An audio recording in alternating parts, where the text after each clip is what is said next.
This podcast is not intended to be a substitute for therapy. If you are experiencing mental distress, please seek professional help.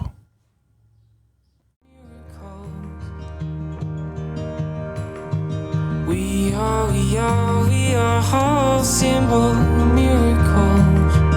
Welcome to the Wellness Project Podcast. I am your host, Wilson. Each episode aims to bring mental health awareness through exploring psychoeducation, scholarly literature, professional interviews, and the personal stories of people's journey to mental wellness. So, with that said, let's get started. So go line your pockets with anything gold. 'Cause what good is a conscience if it can't be sold?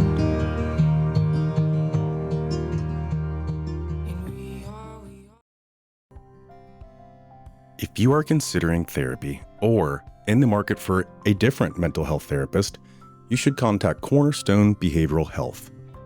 At Cornerstone Behavioral Health, the goal is to be a global voice for trauma recovery.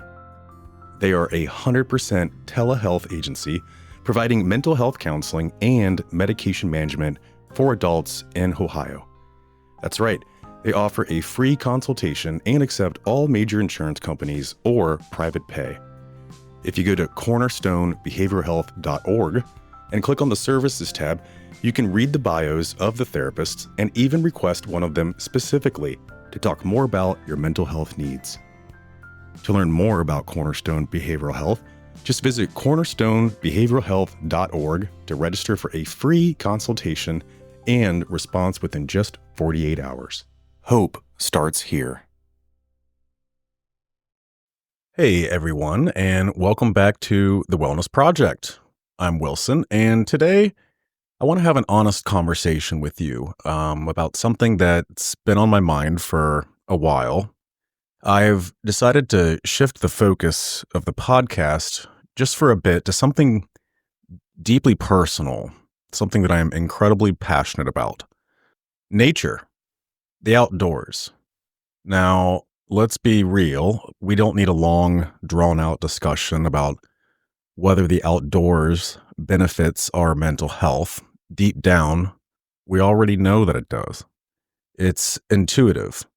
We feel it when we step outside and take a deep breath of fresh air. When the sun hits our skin, when we hear the wind rustling through the trees, nature does something to us, something good. But here's the problem. We spend 90% of our time indoors.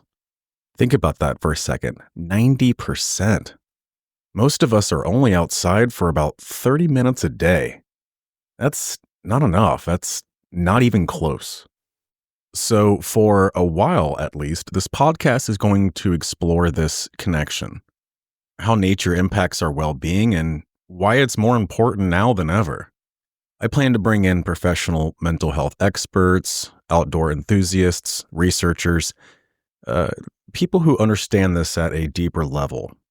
We'll break down articles, review studies, and have real conversations about how we can reconnect with the natural world in meaningful ways.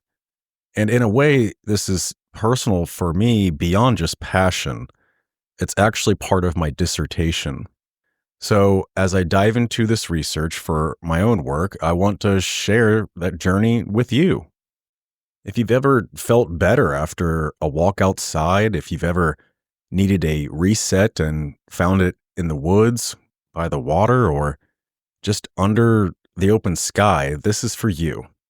I hope that these upcoming episodes not only inform, but inspire you to step outside a little more, breathe a little deeper, and reconnect with the world beyond four walls. So, what do you think? Does this shift in focus resonate with you? I'd love to hear your thoughts. Feel free to reach out, share your own experiences. So let me know what topics within the space you'd love to hear more about. Sitting by a campfire. It's something so simple, yet profound. The crackle of the flames, the warmth against a cool night, the scent of burning wood curling into the air. It all does something to us. It's like something ancient, something deeply healing. And it turns out that science backs that up. There's a fascinating study by Christopher Dana Lynn, published in Evolutionary Psychology in 2014, that explores just how a fire influences our mental health. The study is titled Hearth and Campfire Influences on Blood Pressure, Defraying the Costs of the Social Brain Through Fireside Relaxation. Sounds fancy.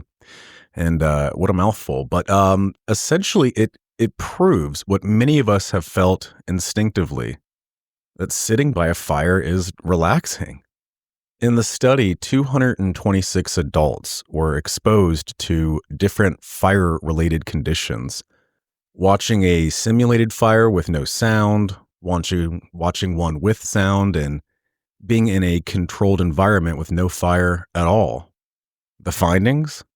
The participants who watched the fire with sound experienced significant drops in blood pressure. Actually, the longer that they watched, the more their bodies relaxed. Those who were naturally more immersed and social in nature experienced even greater effects. So, what does this tell us? That fireside gatherings have been more than just a way to keep warm. They've actually been a form of therapy, an ancient practice of community, self-reflection, and stress relief. The flickering light and the rhythmic sound tap into something deeper in our evolutionary past, making us feel safe, at ease, and open to deeper thought. Now, let's step away from the science for a moment and talk about what this means on a personal level.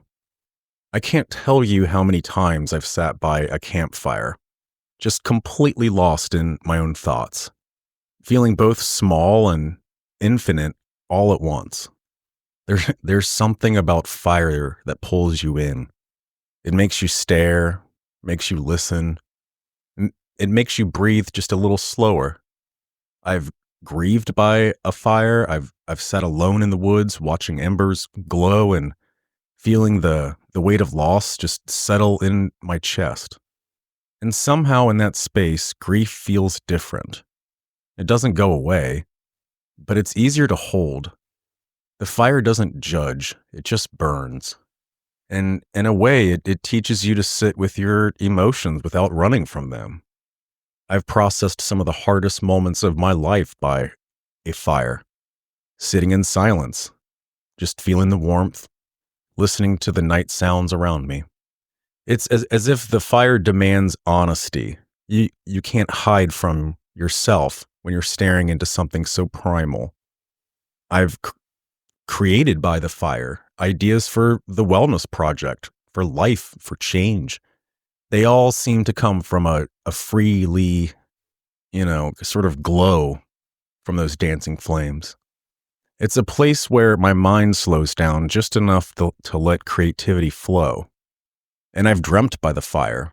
I've sat with my thoughts and let them drift, imagining different futures, different possibilities, different versions of myself.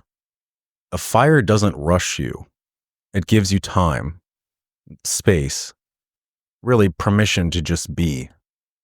I think that's why campfires have always drawn people together. There's a reason that we sit in circles around them, share stories, open up, and laugh maybe a little louder.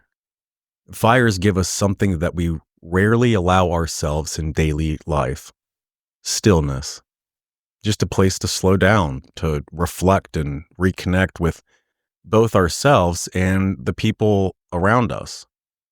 So, if you've been feeling overwhelmed or stuck or just need a reset, go find a fire. Sit with it. Let it work its magic.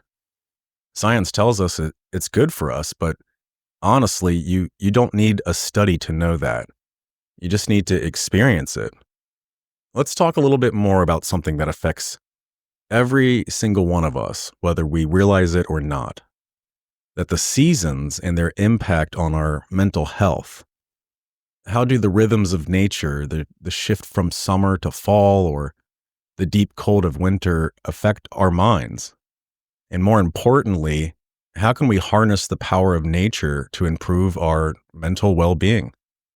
Have you ever noticed how some days you just feel different, maybe more sluggish or maybe full of energy, depending on the time of year? Turns out that's not just in your head. Well, it is, but science backs it up. There's a growing body of research showing that seasonal changes influence our brain function, our mood, and even psychiatric disorders. A study published in Nature found that our mental health exhibits clear patterns that shift with the seasons. We're talking about changes in energy level, sleep patterns, and even how our brain chemistry functions depending on the time of year. And of course, we can't talk about seasons and mental health without mentioning seasonal affective disorder or SAD. Never hear of it? Maybe you felt it. It's a type of depression that hits people at specific times of the year, most often during the darker, colder months. Think about it though. I mean, shorter daylight hours, more time indoors, and just a sense of blah. Studies show that symptoms of SAD include fatigue, low energy, social withdrawal, and even cravings for high carb foods. Sounds familiar? This one's kind of interesting, but light therapy has been one of the most effective treatments for SAD. Literally, sitting in front of a specifically or a specially designed lamp that mimics natural sunlight can help reset the brain's chemistry. Wild, right? But it makes sense when you think about how much our biology is connected to the cycles of nature. A review in the BMC Public Health found that engaging with nature consistently led to improvements in stress, anxiety, and depression. That means that something as simple as stepping outside, feeling the sun on your face, or breathing in fresh air can actually shift your mental state in a positive direction. Even the American Psychological Association backs this up, stating that exposure to nature can enhance mood, reduce stress, and lower the risk of psychiatric disorders. So, yeah, next time that you're feeling overwhelmed, your best bet might not be scrolling through your phone, but instead stepping outside and let nature do its thing. We know that seasons impact us. We know that nature can heal. But how can we actually use this information in our daily lives? I would pay attention to your seasonal patterns. Maybe start tracking how you feel at different times of the year. If you noticed a consistent dip in energy or mood during the winter, that might be a sign that the seasonal changes are affecting you. It's really important to get more sunlight, especially in the colder months. Natural sunlight is one of the best ways to boost your mood and regulate your sleep cycle. If sunlight isn't available, then, maybe consider using one of those like light therapy lamps for 20 or 30 minutes a day. Immerse yourself in nature, even in small ways. If you can't go hiking in the mountains, that's fine, but even a short walk in a park or sitting under a tree or listening to nature sounds can make a difference. Try to align your activities with the seasons. In the winter, focus on cozy indoor activities that nourish your mental health. There's journaling, reading, or deep conversations. But in the summer, take full advantage of the extra daylight by engaging in outdoor activities. You could use nature as a tool for mental clarity. Whether you're feeling stuck, anxious, or overwhelmed, again, try stepping outside, breathing deeply, and observing the natural world. You'd be surprised at how much of a reset it can actually provide.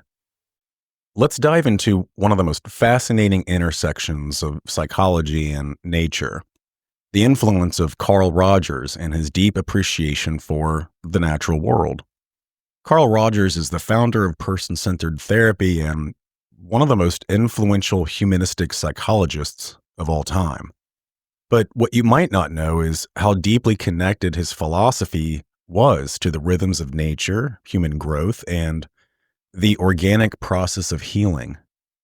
Carl Rogers was one of the pioneers of humanistic psychology, a movement that shifted the focus from the rigid clinical approaches to something more personal, more human. Instead of seeing people as broken or needing to be fixed, Rogers saw each individual as a unique, growing organism, capable of change, healing, and self discovery. One of his most famous ideas was the concept of the actualizing tendency. This is the belief that all people, if given the right conditions, will naturally move towards growth, healing, and fulfillment, just like plants reaching for the sun. And that's where nature comes in. Rogers didn't just use nature as a metaphor. He deeply believed that we are part of nature and that our psychological well being is directly tied to how we grow, adapt, and evolve, much like the natural world itself. Every living thing, including you, has an innate drive to grow. Think about it. If a plant is seeded in the right environment, with enough sunlight, water, and nutrients, it naturally grows into a strong, striving plant.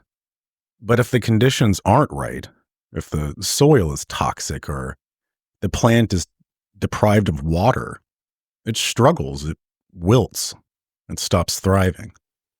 Rogers argued that people work exactly the same way. When we're in environments that nurture us, one filled with acceptance and empathy and positive relationships, we tend to grow into our best selves. But when we're in toxic environments filled with judgment, rejection, or neglect, we just wither. So, what does that mean for mental health? Well, it means that healing isn't about forcing yourself to change, it's about creating the right conditions for growth, both in your external environment and within yourself. Now, here's where things get real interesting. Carl Rogers believed that people needed what he had called the core conditions to truly grow: unconditional positive regard, it's feeling accepted no matter what, empathy, having someone understand and feel with you, genuineness, being in an environment where you can just be your true self. But what if I told you that nature provides all of these things effortlessly? Think about it. Nature doesn't judge you. A tree doesn't care about your past mistakes. The ocean doesn't shame you for your insecurities. That's unconditional positive regard. Nature allows you to be simple, or just to simply be. It doesn't force change. It provides space, time, and gentle guidance, much like a good therapist. And nature is genuine. It's raw, it's real, it's authentic. Something that many of us crave in a world full of filters and expectations. It's no wonder that so many therapy approaches today, like ecotherapy and nature-based healings, are rooted in this idea. Rogers may not have explicitly called himself an ecotherapist, but I mean, his entire philosophy was creating the right natural conditions for healing. Okay, so how do you actually use this knowledge in your daily life? Well, let's break it down. Recognize your own actualizing tendencies. Trust that you already have everything within you to grow, change, and heal. Instead of forcing growth, focus on removing the obstacles that block it, just like how a gardener clears weeds so that a plant can thrive. Create an environment that supports your growth. Surround yourself with people who encourage you, who listen without judgment, who make you feel safe. If you're in a toxic environment, whether that's a job or a relationship or even your own inner dialogue, start making shifts towards a more nurturing space. Spend time in nature. for unconditional positive regard. The next time that you feel overwhelmed or anxious, just step outside. Let nature remind you that you're part of something bigger, something organic, something that naturally moves towards healing and growth. Be patient with your process. A tree doesn't grow overnight, neither do you. You got to trust that healing and growing happen in their own time, and that you are already on the path to becoming the best version of yourself. So, what we can take away from Carl Rogers and his deep connection to nature, at its core, his work teaches us that healing isn't about fixing yourself. It's about allowing yourself to grow. It's about creating the right environment, surrounding yourself with the right people, and trusting that, just like the trees and the river and the changing seasons, you're meant to evolve. Nature is therapy, and you're just as you are already in the process of becoming. That's it for today's episode of The Wellness Project. If this episode resonated with you, make sure that you subscribe, share it with a friend, or you can leave a review. And let me know, how do you see nature influencing your mental health? Have you ever felt more at peace just simply by being outside? I'd love to hear your thoughts and your stories. Until next time, take care of yourself, take care of your mind, and remember growth is already happening, even if you can't see it. See you soon. Wellness starts with awareness.